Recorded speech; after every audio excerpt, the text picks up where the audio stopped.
Okay, pag-usapan natin yung lumabas daw na TRO ng Supreme Court. Petition na isinampa ng mga abogado ni PRRD,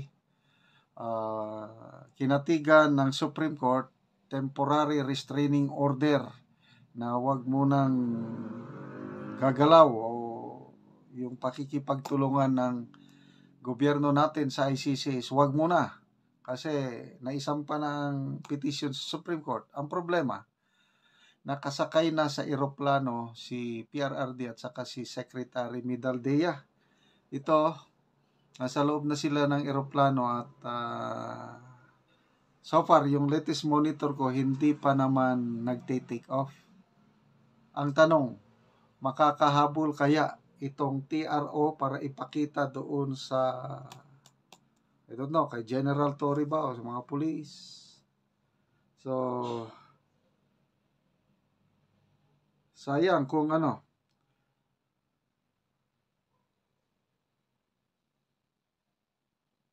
Ito, may post ang ABS-CBN.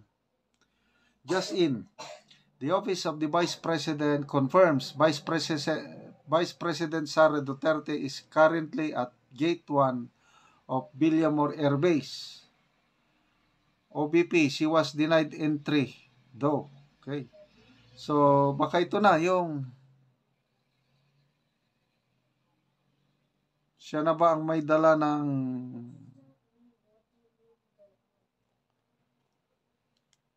sayang kung hindi may habol kasi pag madala na ang Pangulong Duterte sa Netherlands, wala na. I don't know kung itutuloy pa ba ang pagdinig doon sa naisampang kaso o petisyon. Sige, tingnan ko muna yung So, hindi papasukin si BP Sara doon sa Villamor Air Base. So, ibig sabihin, hindi pa naka-take off yung eroplano. So, mag-abang-abang lang tayo ng mga developments kung ano ba. May hinahanap lang ako.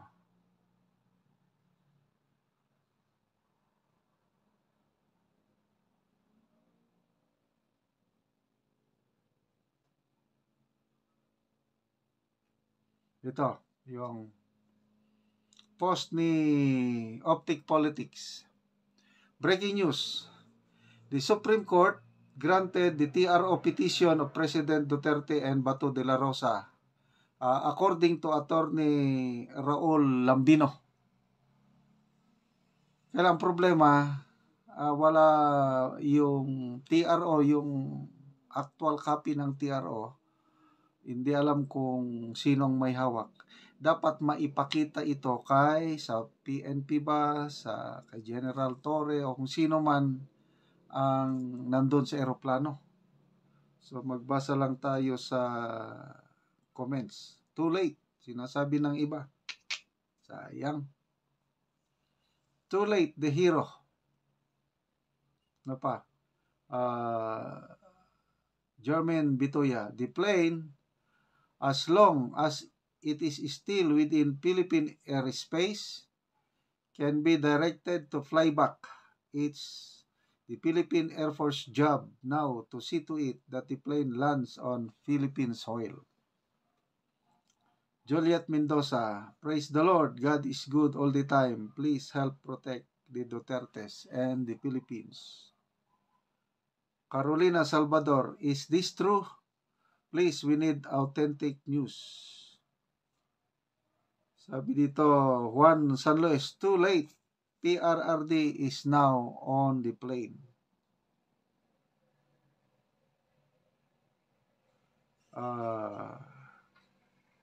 Tony Laksamana, Alhamdulillah. Please serve immediately before they can bring Tatay Digong to the Netherlands. Eduardo Saison, please question the legality of the alleged ICC order and examine thoroughly its signatures appearing therein. Too late, the hero. Sayang. Benny Miranda, our judiciary is working. Yes. Kasi kapapay lang kanina 4:27 ng hapon. So, malapit nang mag-close ng opisina. Alas 5, no? Tapos, inaksyonan ka agad. Nagkaroon ng raffle. Then, ito na, balita ni Attorney Raul Lambino na may TRO na. Kaya ang problema, nasaan yung TRO? So, sana, dasal tayo, huwag munang mag-take off ang eroplano at maipakita yung kopya ng TRO. I don't know kay BP Sara kung nasa kanya ba ang TRO. Kailang hindi siya papasukin sa gate ng Villamor Air Base. So, antabayanan po natin ang mga kaganapan kung matutuloy bang ililipad na nila si PRRD papuntang ang balita kanina is dadaan muna siya ng Dubai.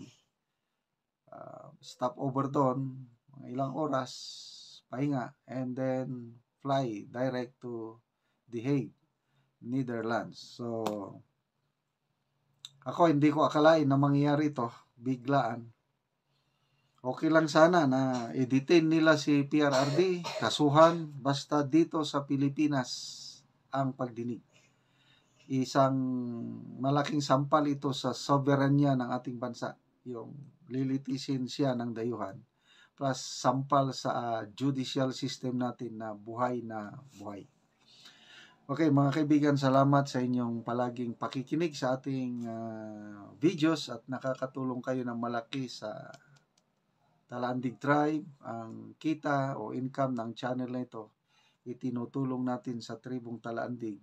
Sa ngayon, nagbibigay tayo ng livelihood assistance sa kanila, nagpapatanim tayo ng saging lakatan.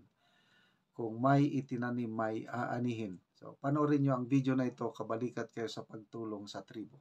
Karon na anak ko diri sa tanom lakatan ni Manang Ilma o ni Kuya Aki o ni anak ko karon sa ilaha.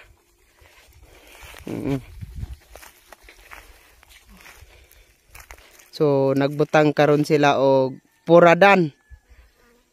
O unsa man ang gibutang nimo nga puradan, pang unsa man na siya? Para nis insekto.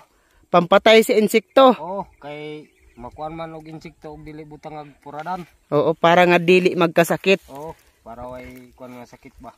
Oo. O mo na ni ang ilang saging lakatan. So kuan siya para nga tungod sa limpyo. So tambok gyud ang inyong saging lakatan. Oh. So sa isa ka bulan kaduha mag-abono. Kaduha. So gawa sa abono naapagid puradan nga gibutang. Lagi. Para man sa insekto ni.